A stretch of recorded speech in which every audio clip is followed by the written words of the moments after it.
庄旭，你终于来了。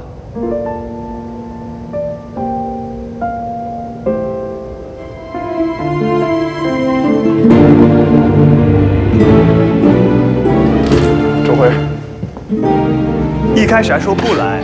欢迎欢迎，没想到我们庄大帅哥今天还会过来。你们两个前脚后脚到，不会是约好了吧？不是。我刚刚结束了一个聚会，所以现在才过来。抱歉啊，仓促准备的，生日快乐。谢谢。庄旭先罚一杯，罚一杯啊！谁让你最晚一个到？你早说来了要喝酒，刚刚我就喊个同城快递了。来，快，干了！好，来，坐，来，到我的歌了。老大。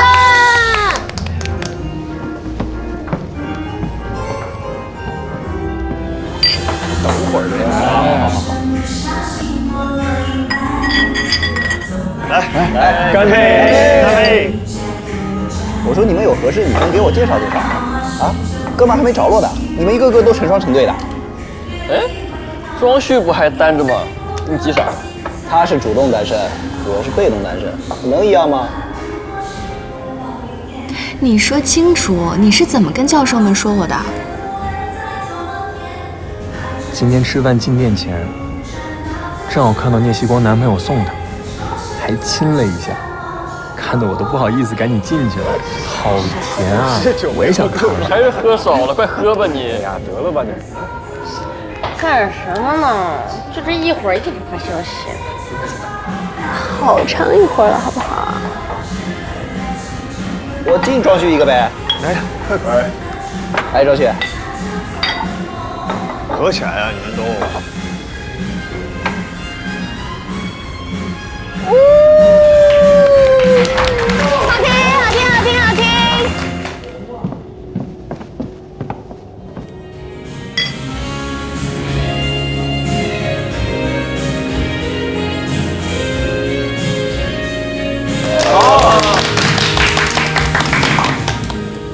哎，信仰谁点的？我点的，切了。我喝多了，唱不了了。你们是喝了多少啊？当水啊？这次不怪我们，庄旭带的头。我信你个鬼！是谁都不可能是庄旭。是我。难得开心，别管他们。切了，下一首。哎，西瓜，你是不是蛮喜欢那首歌的？我来。啊！神奇！我们庄大帅哥要唱歌。他不是唱过这首，毕业之前有次去 KTV， 那次不是满了没去成吗？记傻了。是后来有次我们班里的同学。每当我听见忧郁的乐章，勾起回忆的伤；每当我看见白色的月光，想起你的脸庞。明知不该去想，不能去想，偏又想到迷惘。是谁让我心酸，谁让我牵挂？是你啊。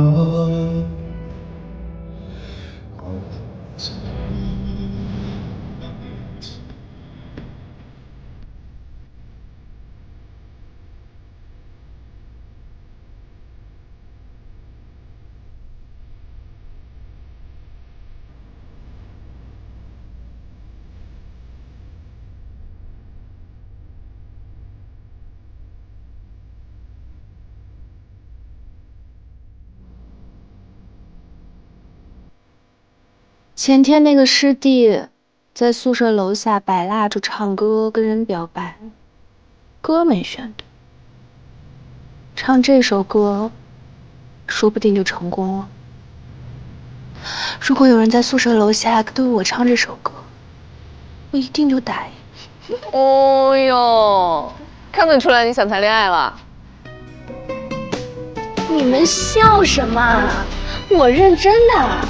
如果有一个人那么认真的对我说我爱你，你是我的信仰，还有什么会比这个更动人呢？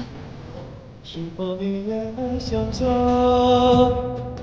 如果当时吻你，当时抱你，也许结局难讲。我那么多遗憾，那么多期盼，你知道吗？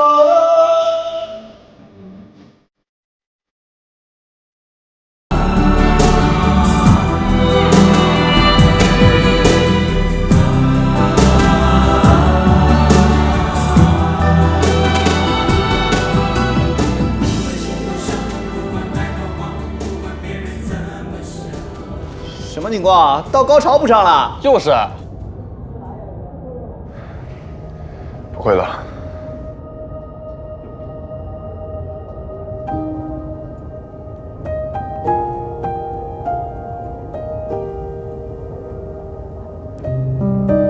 听说过只会唱高潮的，哪有只会唱前面的？下一首我来，保证把高潮唱完。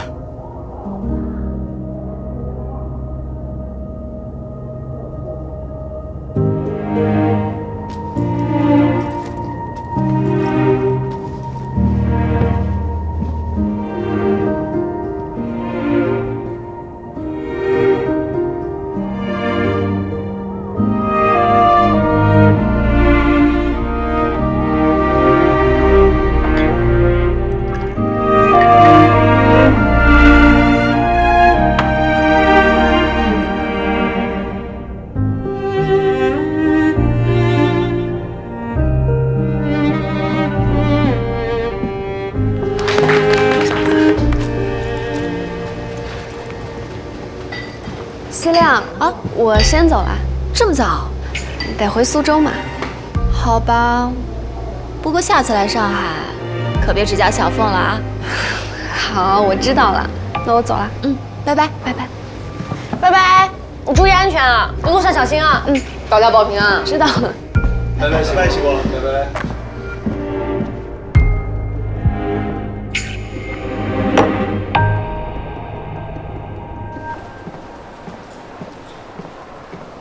还没结束。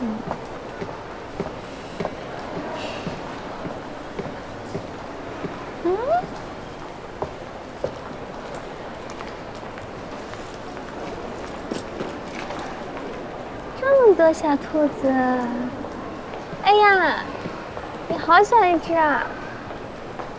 这里面有你的爸爸妈妈吗？哎呀哎呀哎呀，好可爱！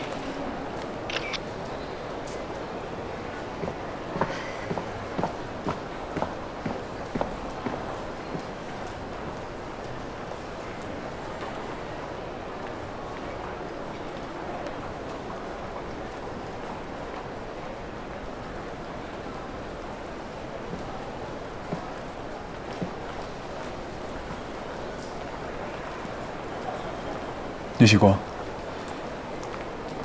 不在宿舍楼下唱，可不可以？你怎么知道？你元旦的时候没有和林雨森在一起，是吗？为什么骗我？这已经不重要了。我和他现在在一起。是吗？我猜到了。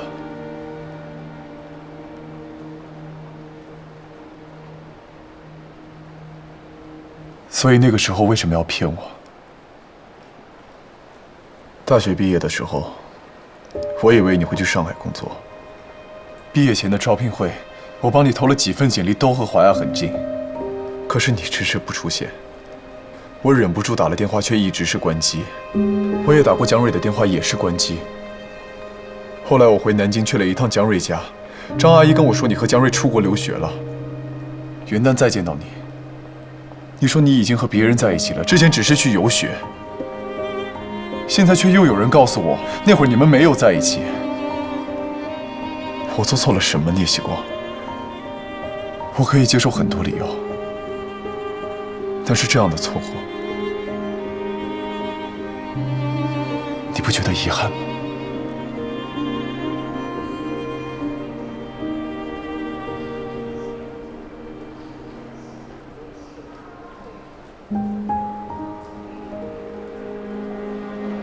我不明白你想表达什么意思，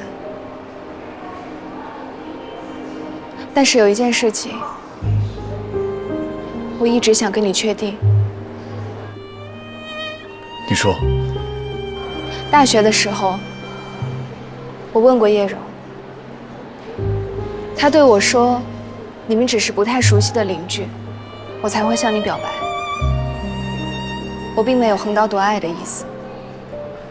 以前我给你发过短信解释，但是你没有回我。请问你收到了吗？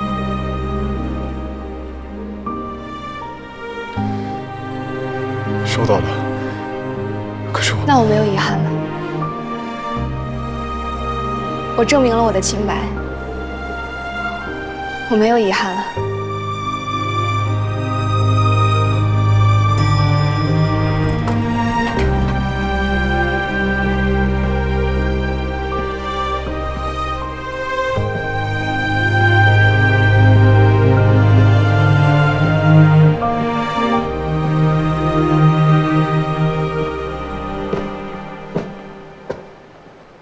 我先下了，请你等下一趟。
聂西国，聂西国，聂西国，对不起，我知道我做错了很多事，已经对你有很多误解，我一直想弥补，我想等到了上海重新开始，我以为一切都来得及，可是你一毕业就不见了，我到处找不到你，我以为你出国了，我去江瑞家找过你，张阿姨说你出国留学了，聂西国，你说过的，毕业的时候你说过的，你说过大不大会回来的。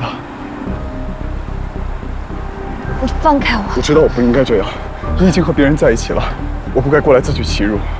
我这辈子最怕输，但是聂西国，我已经一败涂地了，还能怎么输？你觉得我现在疯了是吗？我当然疯了，不然我怎么会忍不住？我会忍住，我不知道想了多少次要去找你，在长白山，在这里我都忍住了。聂西国，我一直在忍住。可是为什么要告诉我你们元旦的时候没有在一起？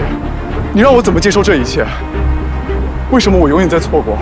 这个世界对我不公平，你对我不公平。你能不能接受跟我有什么关系？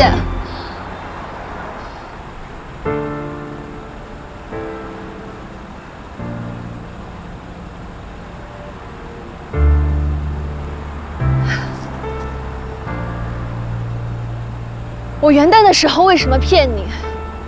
你就不能稍微回忆一下吗？堂堂投行精英，不至于这么健忘吧？我不知道你今天为什么突然这样，但是已经不重要了。我已经有男朋友了，所以请你保持大学校友的距离，不要对我说这些不合时宜的话。不合时宜。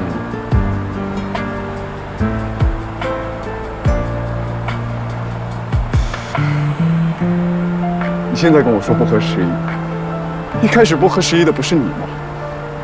明明知道不合适，却那么执着的要挤进我的生活，然后在我投降之后一走了之，直接消失。既然你以前可以不合时宜，我为什么不可以？庄旭，你别骗自己了。找一个人真的就那么难吗？电话打不通就没有别的办法了吗？你说你对我有误解，你凭什么对我有误解？就因为别人说的话。可是我们相处了那么久，我做过那么多事，说过那么多话，你看不到、听不到吗？凭你的智商、情商，你真的看不明白吗？你只是不想明白，你只是有恃无恐。大葡萄，我不知道你说的是我，但是就算那个时候我懂了，凭什么要我自己回来？所以根本就没有什么错过。元旦那天就算没有误会，我也会选择他。不是选择。你说你还喜欢着别人，那有什么问题？我让你挑。当他出现在我的生命中，当他坦诚地说喜欢我，就不存在选择了。我一定会和他在一起。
这位小姐，你的表情看起来好像迷路了。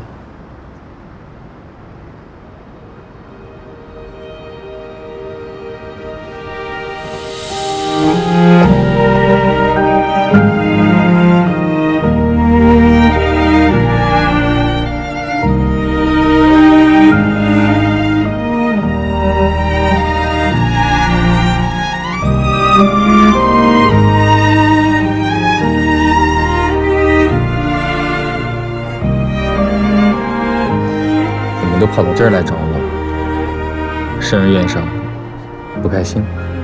没有，就是我的脚想过来，想早点回去了。马上就回去。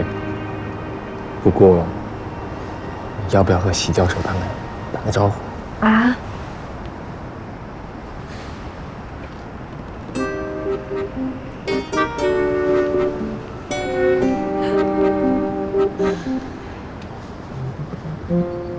可爱的小姐，你已经是 Vincent 千山万水才找到的女朋友，请你不要生他过去相亲的气，那是我赶鸭子上架的。我向你保证 ，Vincent 是一位见证廉洁的美男子。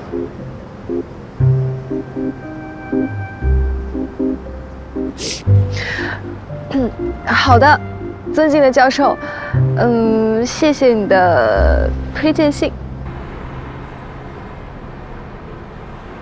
I6教授的中文真好。I6以前是席教授的学生，他为了追求席教授，苦练了好几年中文。学生啊？其实他最早学的是计算机工程，一次偶然的机会可以旁听席教授的讲座，后来居然猛补医学专业，最后成功成为了席教授的学生。虽然是毕业后才开始追求，但是我们都说他心怀不轨，居心叵测。你们怎么可以这么说人家？毫无疑问，这是I6曾经洋洋自得的自我评价。好吧，看来I6教授的中文仍然有很大的提升空间。那你今天和教授们谈得怎么样啊？还不错，我对脑机接口方向很感兴趣。以前读书的时候，为此还兼修了一些生物工程方面的课程。不过脑机接口横跨的学科非常广泛，还涉及计算机、生物神经学等等。我打算最近系统的学习一下。你还兼修了生物工程？你不是说读书的时候忙得谈恋爱时间都没有吗？所以破案了。为什么我那么忙？好有道理，逻辑通顺了。因为你是好学的小天才。过奖，你男朋友只是兴趣广泛，睡眠需求少，所以时间比较充足，远远称不上是天才。你今天怎么这么谦虚了？平时我难道不谦虚吗？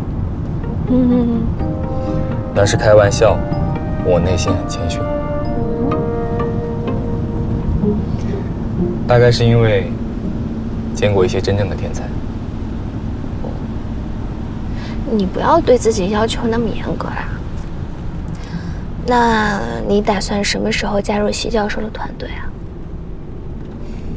我跟教授说了，要等公司这边的工作告一段落，才能正式加入。那会耽误你在教授那边的事情吗？不会，他们也刚刚回国，也需要一段时间筹备实验室，组建队伍。那就好。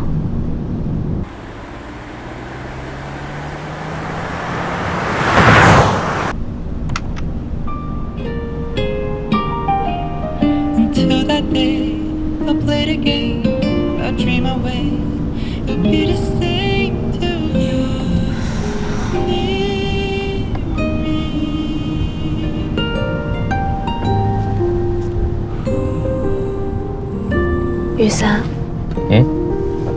怎么了？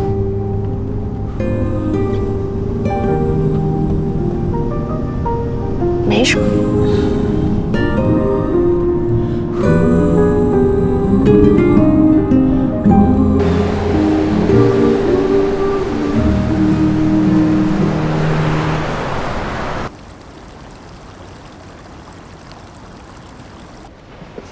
天气终于暖和起来了，今年冬天感觉好长啊，我大衣都穿累了。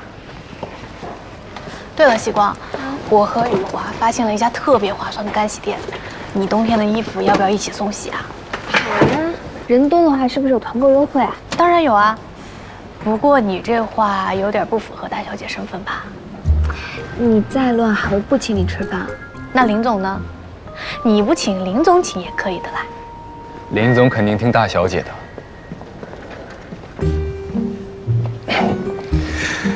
今天深圳的设备放过来，早上我都在厂区，中午就在那边吃了。知道了。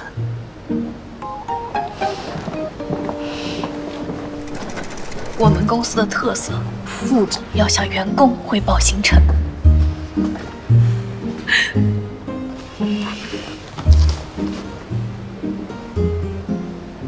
给我看你手机干嘛？屏保很甜，我知道啦。我是让你看还没有到上班时间，所以呢，这是男朋友汇报日常而已。西光，你变了，不再羞涩了，居然发起狗粮反击战。我总要有点长进的吧？啊，好了，上班了。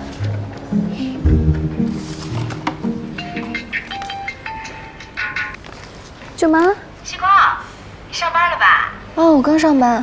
舅妈今天特意在上班时间打电话给你，因为有一桩工作想跟你谈。工作？对，我们程瑞最近在进丰腾集团苏州智能数字中心的设计标。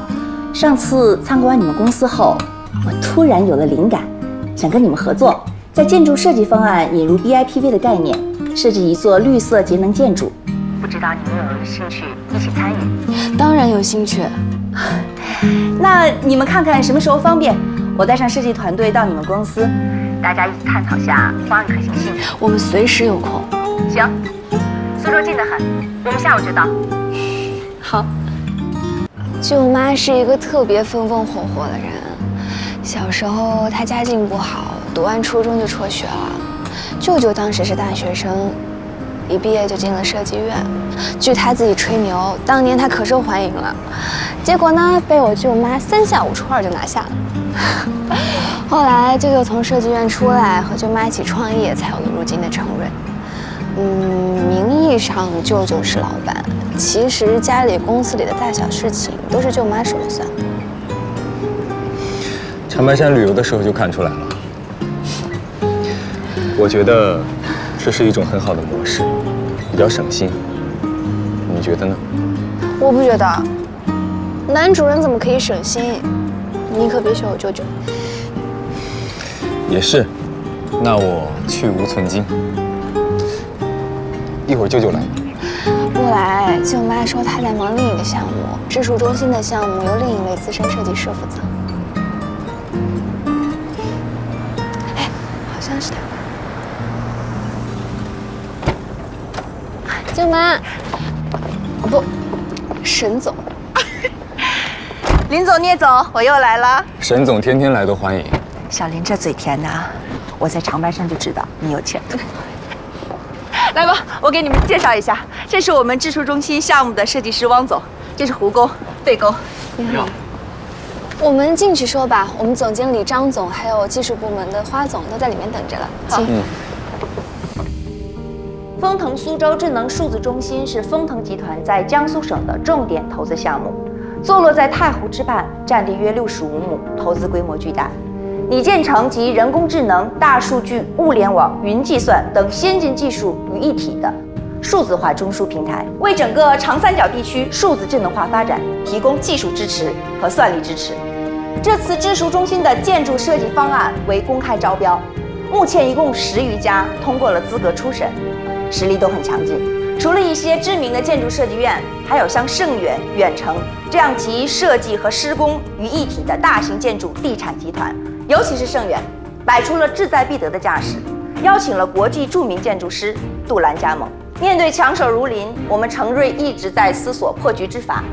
上次我到双远来参观，流光花园给了我很多灵感，联想到丰腾集团实控人丰腾近期在公开采访中多次提到绿色环保的概念。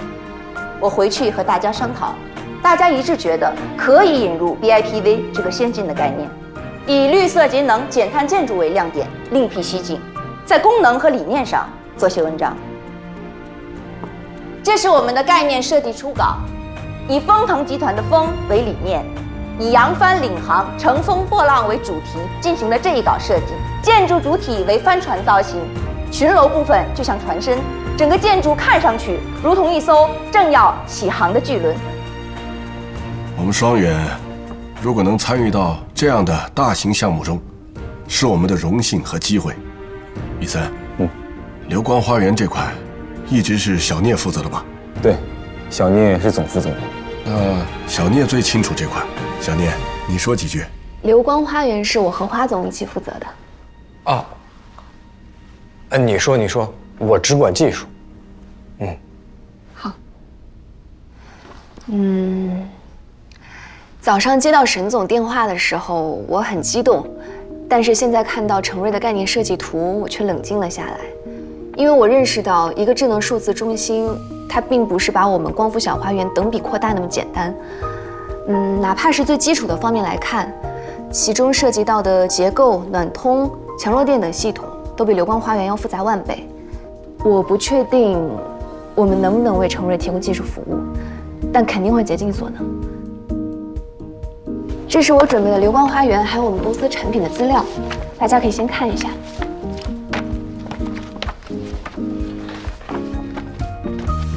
大家都一样，我听了沈总的介绍后呢，觉得加入光伏系统，提出节能减排，响应国家可持续性发展的号召，绝对能成为设计亮点。但对于光伏和建筑怎么完美的结合，现在也是两眼一抹黑，大家都需要个了解的过程。待会开完会，我们可以先带大家参观一下我们厂区，实地了解一下我们光伏电池产品。那最好不过了。下午我们打算再去技术中心的现场踏勘一次，你们有没有兴趣一起？我其实是挺想去了解一下那边的地理环境和光照条件的，但是，要跟设备厂开会，抽不开身。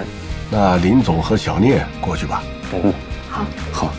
我们的 PERC 电池技术对整个光伏市场来说是有代差的产品，未来用在 BIPV 建筑上也会很有优势。厂区我带大家过去，我正好要回去。上次我去过了，今天我就不去了。我跟张总、林总还有小聂商量点事儿。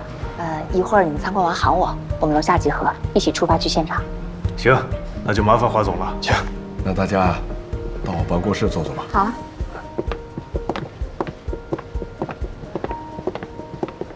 今年的世风龙井，沈总尝尝。好，来，谢谢。好茶。自从小林来了，我才又有了喝茶的闲心。可惜小林又要走了，还好小聂能干，又顶上来了。以后我还是可以偷得浮生半日闲。之前听小林说，张总似乎要去美国跟儿女团聚。你们现在听着，似乎要再干10年。有个好消息还没告诉舅妈，张总决定暂时不退休了。好事儿啊！张总这精神头，现在退休真是可惜了。小林，你是怎么说服张总的？不是我说服的。别提了，我老伴儿总催我去美国，过完年他等得不耐烦了，自己就先去了。上个月气呼呼的就回来了，说儿子一家人根本就不欢迎他，他再也不去了，让我爱干啥干啥。我心里想，这可不就太好了？一把年纪了，谁稀罕去美国受洋罪啊？那肯定是在国内舒服啊，环境熟悉，饮食也习惯。是啊，儿子去美国10几年了，3、5年才回来一趟，哪里还能像以前一样亲近啊？到头来，都是给别人培养的。哎，不提了。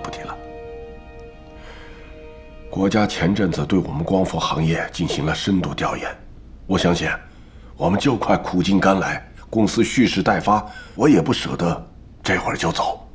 再说了，就算要退休，也要把小聂带出来独当一面再退休。那我要学得慢一点，让张叔多教我几年。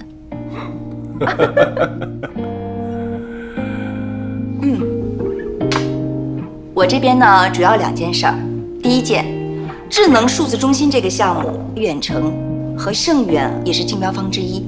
你们如果参与到我这边，会不会有什么不方便的地方？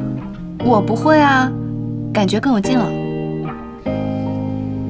据我所知，这个项目外公交给了邢姐负责，我最喜欢给她找麻烦。谢谢舅妈给我机会。我觉得你们也不会在意，不过我肯定要提醒你们一下。第2件事儿，丰腾这次招标不是总包，设计标和工程标是分开的。我们现在投的是设计标，回头就算中标了，用不用你们的光伏产品也不是我们能决定的。当然，在竞标阶段，我们会支付相应的光伏设计费用。如果中标，也会为双远竭力争取。没关系的，舅妈。BIPV 这个概念还只是在萌芽阶段，能在这么大型的竞标会上亮相一下，对我们来说已经十分有意义了。如果成瑞中标了，不管到时候谁来做这部分工程，对光伏行业而言都是好消息。好，小聂这番话有格局。舅妈，你放心，如果成瑞中标，我们也有信心拿下光伏部分的工程标。好。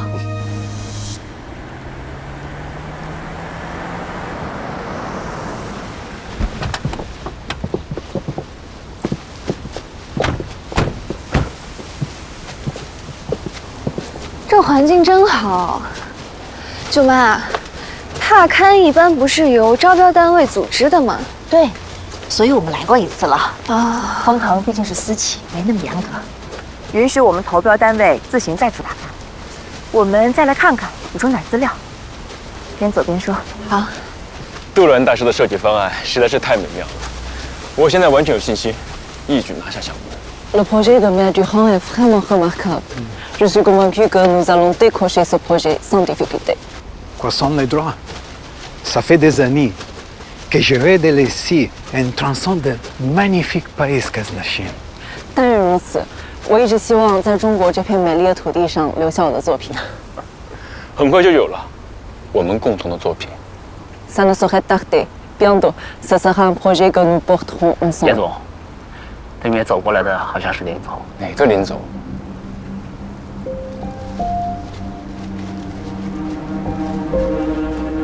他怎么在这儿？每次遇到他就没好事。那个穿蓝色西装的女子是南京成瑞设计的沈总，是我们这次的对手之一。小小成瑞也配叫竞争对手？他们能通过资格初审，已经不知道走了什么门。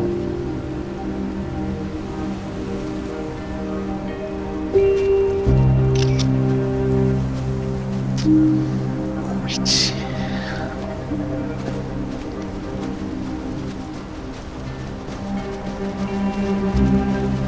有缘千里来相会，雨森，你怎么在这儿啊？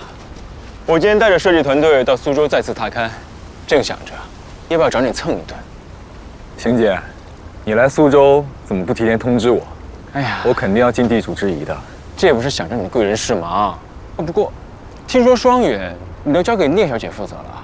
哎呦，你真是命好，以后就不用劳神费心了。谁说不是呢？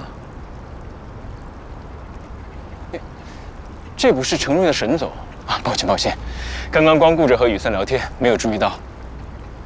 盛兴姐，幸会。你好，小盛总，真是众星拱月，年少有为。沈总过奖。沈总和雨森怎么会在一起啊？沈总是西光的舅妈，她来苏州，我肯定安排周到的。哎呦，瞧我这记性，都忘了这一茬。这可是聂小姐的至亲，你是得鞍前马后的伺候着，好好讨长辈欢心。对，我来当个导游。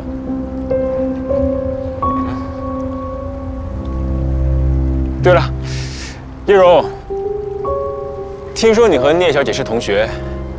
是的，杰总。你啊，要好好向聂小姐学习，看看人家，马上就要执掌一个公司了。男朋友也跟着享福。小盛总这话我愧不敢当，我并没有执掌公司，虽然以后的确有这个打算，不过目前来看，我更多的还是靠家里人的硬币罢了，还是要修身养德，兢兢业业，自己做出点实际来，才敢挺直腰杆，大声说话。现在是一点不敢耀武扬威，提前开香槟。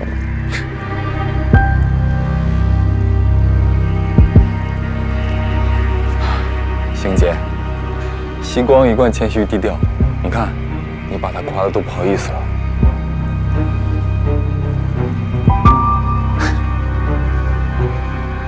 你从小就伶牙俐齿，喜欢逞口舌之快。不过现在我们长大了，你也该想想以后吧。不想了吧？这不先快乐了30年。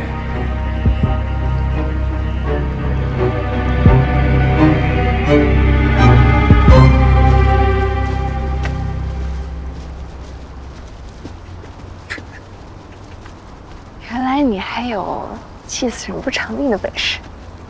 你不是早就知道了？聂总不也夸过我？那好像是第一次亲眼看到嘛。你看，彼此，你也挺厉害，是吧？是吧？我也很阴阳怪气吧？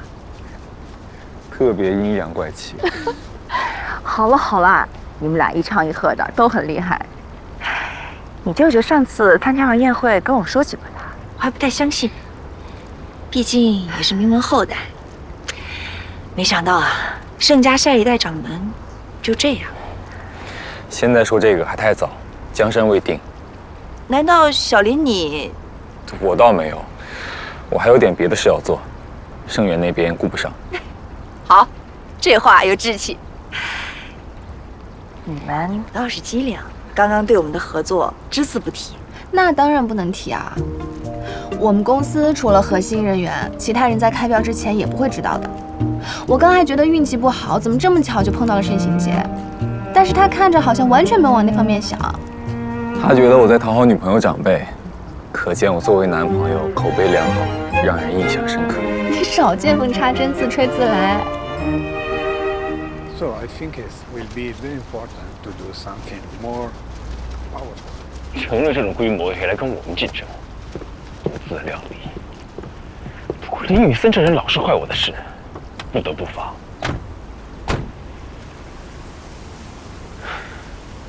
季柔，你和聂旭光不是同学吗？找个机会和他套套话，看看是不是有什么幺蛾子。是。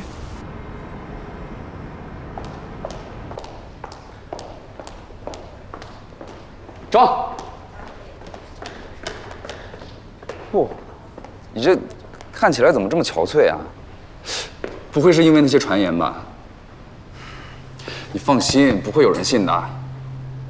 什么传言？OK， 也不知道是从哪儿先传出来的啊，说你们组一起去长白山度假，你和 Kevin 因为 Chris 大打出手。Kevin 摔下了雪山，脑出血了，你被迫留在那儿照顾他好几天。放心，放心，没有人会当真的，这谣言一点脑子都没有。你要是真的动手打人了，谁还敢放心留你在那儿照顾啊？不过，大家都很佩服你的。佩服？啊，佩服你会抓机会啊！我也是因为这件事情才听说。原来凯文的舅舅是那位。你在他受伤的时候这么照顾他，回头少不了关照你嘛。庄，你这平时看起来也不显山不漏水嘛，怎么消息比我还灵通啊？这一点我要跟你学习，埋头工作不如会抓机会。怪不得宋总去投行部只带你呢。咱俩可是一起进的华亚啊！你要是发达了，可别忘了我。这些传言很荒谬啊，但是传得沸沸扬扬，连上头都来问我。毕竟凯文家里头你也知道，他舅舅是谁？我不知道。反正我已经帮你解释过了，但是外面的人不相信，这圈子小，传得快，对你对我行都造成了不好的影响。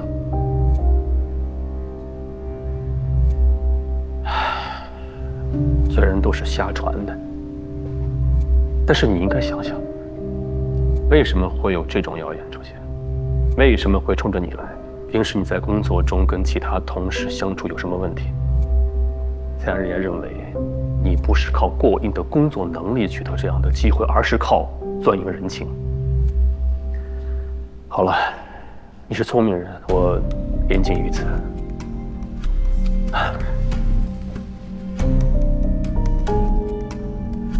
好了，你还出事干嘛呀？以免有人认为我给你开小灶，去工作吧。谢谢宋总。年轻人还是要把手头的工作做好最重要，心思纯粹一点，才是正道。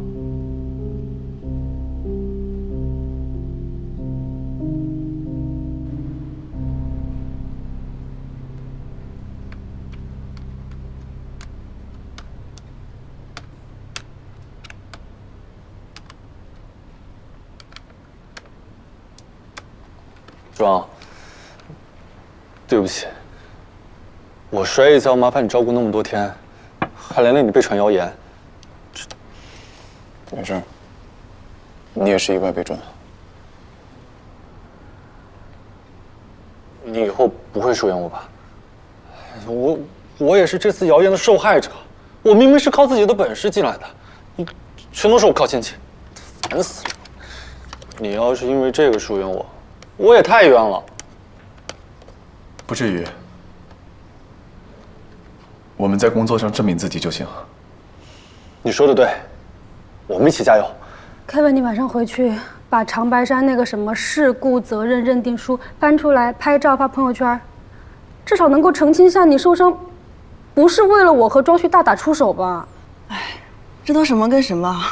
这谣言最早到底从哪里冒出来的？时间都过那么久了，谁知道？估计早就在传了，现在才传进我们耳朵。庄长得帅，能力又强，估计早就有人红眼病了。其实真的信的人没几个，都知道很离谱，但就是喜欢在背后鬼鬼祟祟的说些话啊，还要再加上一句：“我们知道是假的呀。”好像什么免责声明一样。最可恨的就是这种谣言，你都没法澄清，恶心死了，把我说的跟红颜祸水一样。算了算了，还是想开些。还要说成你被抢，不然造谣成你抢男人，那才是更恶心、更加百口莫辩的。很难想开，好不好？有色眼镜一旦戴上就摘不下来了，肯定会影响我的职业形象的。这种谣言都不知道要跟我多久，我说想想都觉得很憋屈。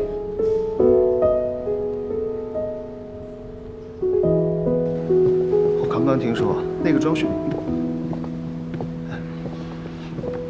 到底什么事情？我记得他是投行。哎，别急别急，还有蒋丽这事儿啊，我待会跟你说。行。我算是看明白了，表面越清高的人，背地里越会巴结。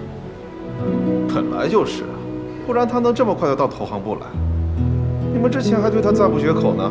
其实吧，会拍马屁不寒碜，靠资源也不寒碜，但是还要摆出一副全靠自己本事的样子，那就让人膈应了。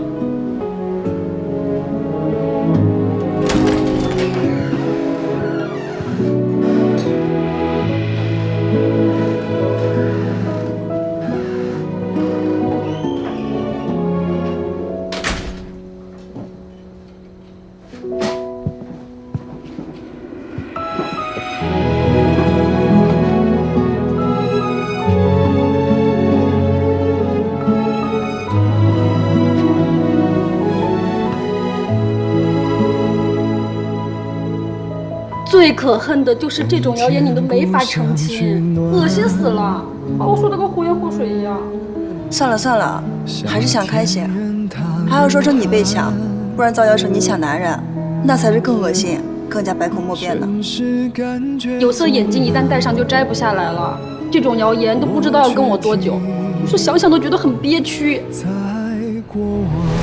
不管他们怎么说，事实上我没有接到任何电话，而且我没有理由这么做。没有理由吗？你难道不喜欢庄旭了？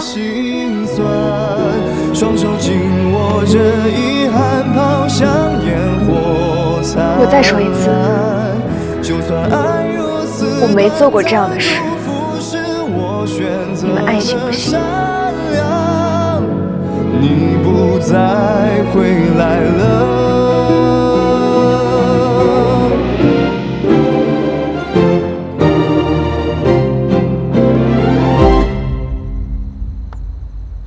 我只能大声呼唤，掩饰蹩脚的心酸，双手紧握着遗憾，抛向烟火灿烂。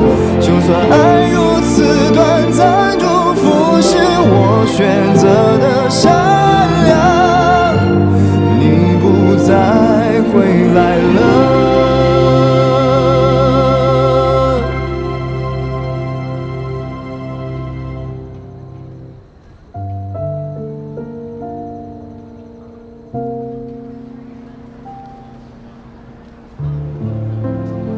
拜拜，我先走了啊！拜拜，拜拜。钟老师，你今天怎么跑我们学校来找我？接到电话我很意外。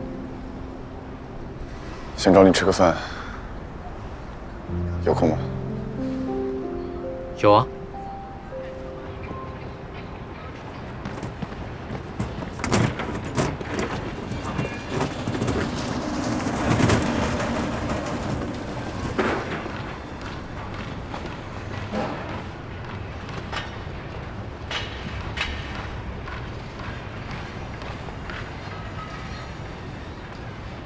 哎呦，聂总来了！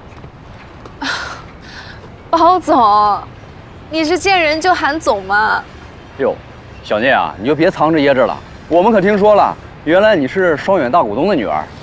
我说呢，之前林总怎么把项目直接交给你负责啊？包总，你也太直接了吧？那就不能是林总慧眼识珠，觉得我有慧根啊？嘿，那肯定是啊。我做工程啊，认识的富二代也不少。你和林总的能力和品行，那都是拔尖的啊，做事也踏实，就是一点亏也不肯吃啊。你们也没吃亏啊，大家共赢才是长久之道嘛。那是，那是。那您过来是？我就是来看看工地进度。啊，你放心吧，我天天盯着呢。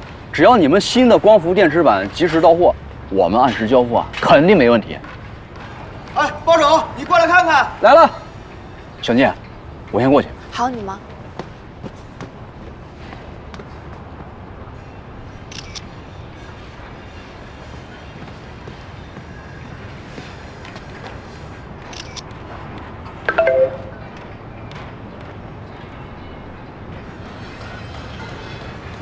下班跑这么快？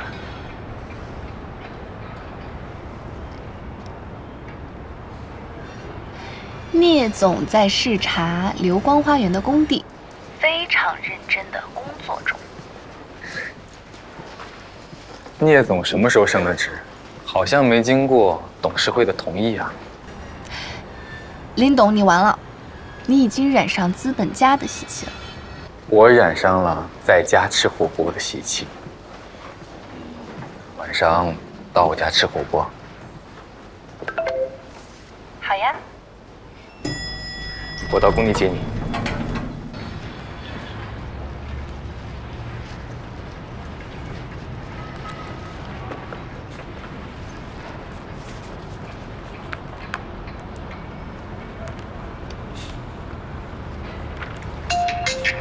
这么快？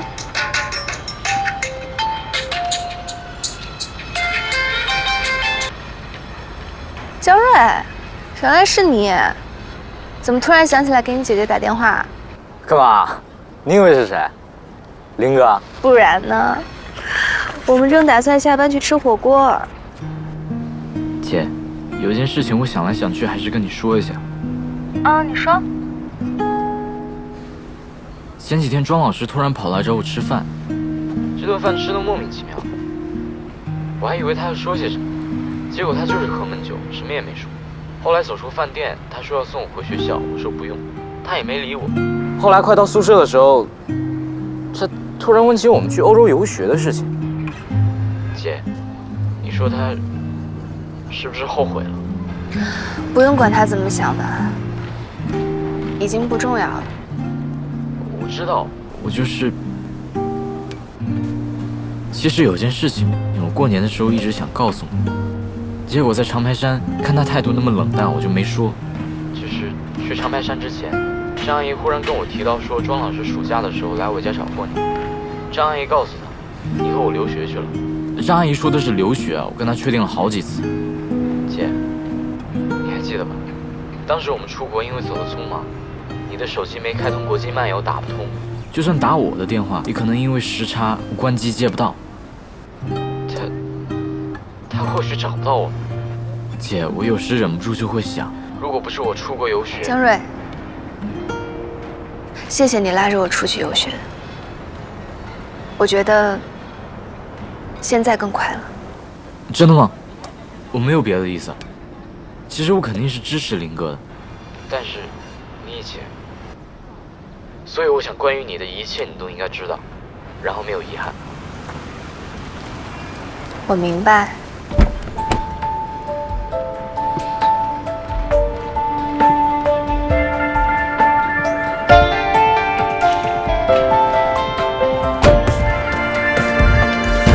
are the sun in my life.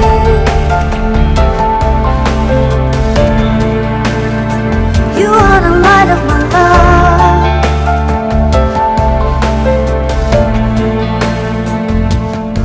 When I am lost in the dark. 江瑞，他去南京找我，并不代表什么。有些喜欢，对于我来说，就像别人家里的灯火，何时亮起，何时熄灭，完全捉摸不透，无法预测。但是有些爱和喜欢，像恒定的太阳，哪怕闭上眼睛，身处黑暗，也可以感受到温度，感受到它围绕在我身边。以前的喜欢是真的，现在烟消云散也是真的。我也没想到我会变得这么快，但是这并不奇怪，对吗？没有得到对等回应的喜欢，和两情相悦比起来，不堪一击。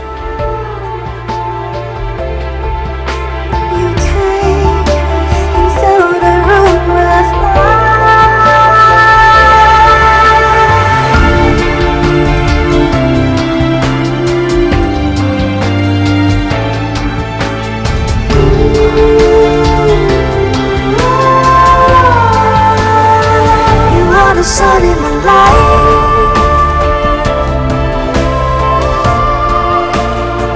You are the light of my love.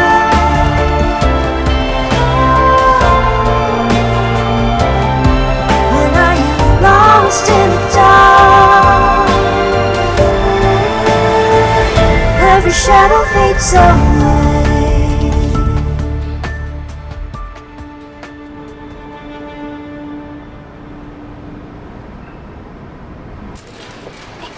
羔羊卷，牛肉卷，牛肚，还有冰淇淋，好可爱那个。这个，这也太大一桶了吧！这是比我脸都大，不行不行，吃完胖死了。走走走走走。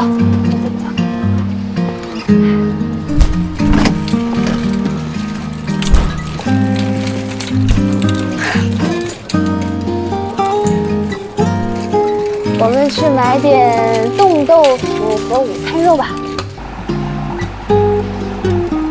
龙虾好像不错，买只。今天阿姨不在，你会杀吗？这难道不是杀鸡用牛刀那么简单？那有2只，波龙的话我一个人就能吃1只。2只没问题，但是你先保证，吃不完不准塞给我。我发誓。行。你好，麻烦要2只波龙。我们要那2只打架的。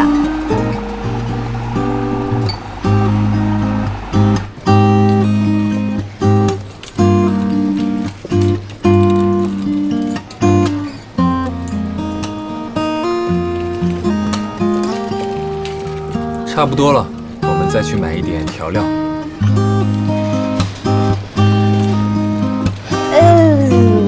我想去个洗手间。你先去买调料，再买点长河的饮料。好。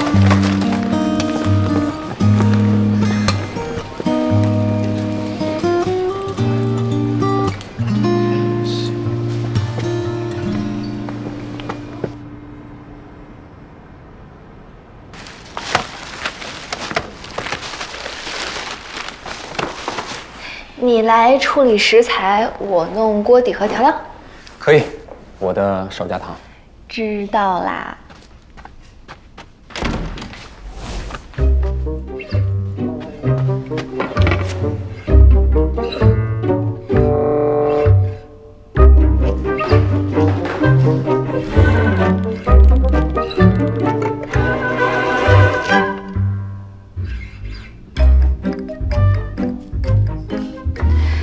你不是说你会吗？到底是人虾有别。等一下，我正在仔细研究它的身体结构。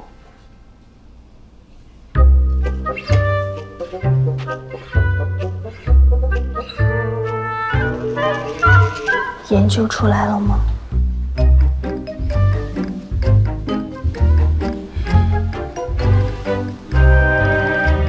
要不你帮我上网查一下。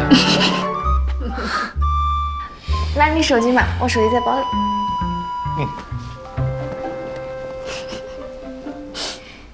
让我来帮你找一下教材。哎，你看这个。